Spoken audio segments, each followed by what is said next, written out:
livet framför dig. Hjärnan bygger det broar mellan ljudet och grejen.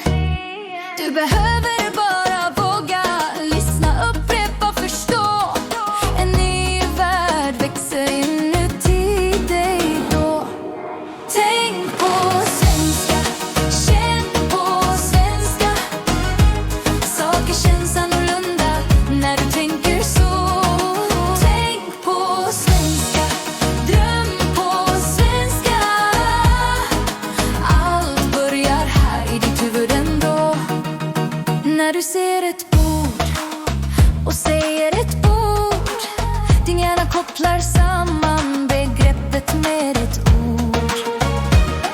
Ingen översättning, våga gissa, göra fel. Man lär bäst i leken, så gör språket till ett spel.